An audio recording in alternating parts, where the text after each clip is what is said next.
The Raging Kucing here with Ian Hoar, prospective City Council member in the upcoming 2014 municipal election for the City of Victoria. Yep. Ian, can you tell us a little bit about your platform that you're running? Well, I mean, I hope to appeal to my people on my personality. I hope people look at me and they see themselves. They see somebody like them representing them in Victoria. I've got ideas about active transportation in Victoria, creative economy, and creating beautiful spaces and vibrancy in Victoria. Yeah. But I think ultimately what I want people to see is a pragmatist and somebody that can open up the thought process and engage more people in the civic process. Wonderful, yeah. I mean, it's really important. We need to see more engagement with the local populace, because there's a lot of apathy, of course, often when it comes to voting and politics and getting involved in the community. Are there any animal issues that you think need to be addressed by the city as you approach going into a position possibly as councillor? I think a lot of the animal issues are things that we hopefully will trust our staff with as a council. Something that when we study the impact of a new building, when we study the impact of changes to our park space and our green space, that we're looking at the animal impact of that. If that's something that's ignored currently, I hope to be able to promise that it won't be in the future. But I think that we have a process in place to be able to address those concerns, and hopefully active community members like yourself come and address council by being engaged and tell us about them if they aren't. Definitely needs to be brought forward to, and in the past, of course, animal issues have been brought forward to council. One such being the horse-drawn carriages. Yep. What's your position on that?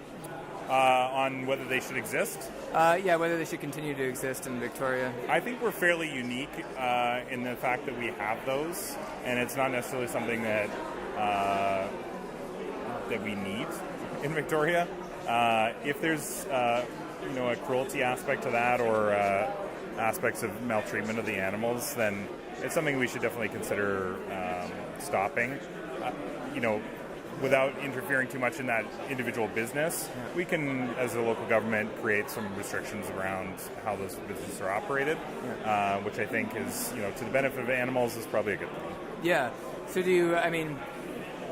if a proposal was put forward to actually, ban the horse-drawn carriages, would you support such a motion? I don't think I would support a move to ban it. I think right now, without sort of the facts on the table about how that's operated, I'd like to see some more information about it. But I think sorry to interject, but have you seen the horses working the carriages? I have, yeah. Yeah. So you've seen them in traffic downtown, working all day and getting transported in and out, maybe in those trucks during the day and afternoon. Do you think that a horse belongs in traffic, pulling people, tourists? Literally, it doesn't belong there. Right. It's very clear that it doesn't. Yeah. Whether it's the city's job to make that process to ban it is I don't know if that's the municipal power to be able to say that that's something that we're banning. We could probably say we're not allowing that type of transport on our streets, which would effectively ban it. Yeah. But whether that's the correct mechanism to make that change is something I don't know about.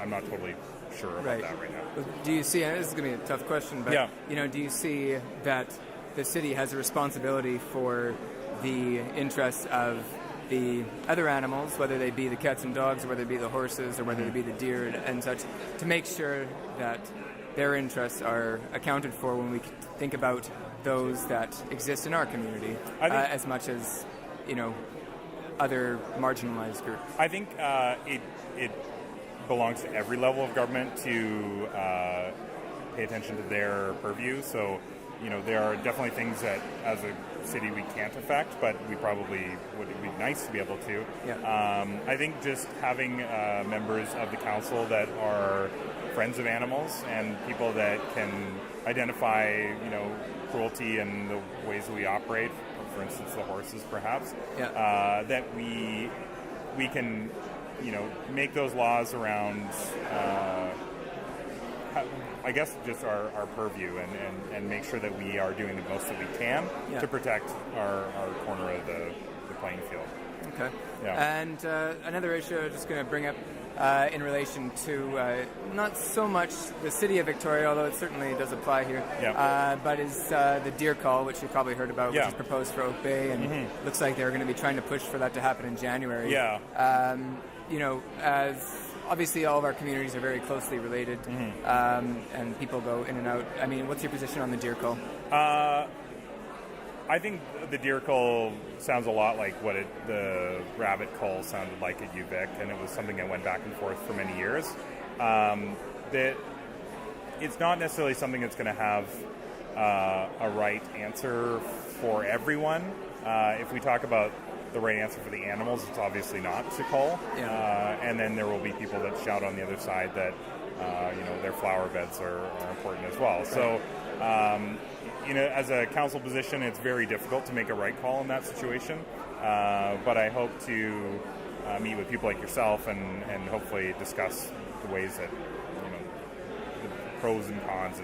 And I hopefully having somebody that represents you will hopefully make a decision that satisfies you in the end. Would you support non-lethal options over lethal options for population reduction? Yeah, absolutely. Yeah. I think we got a lot of nature space out there.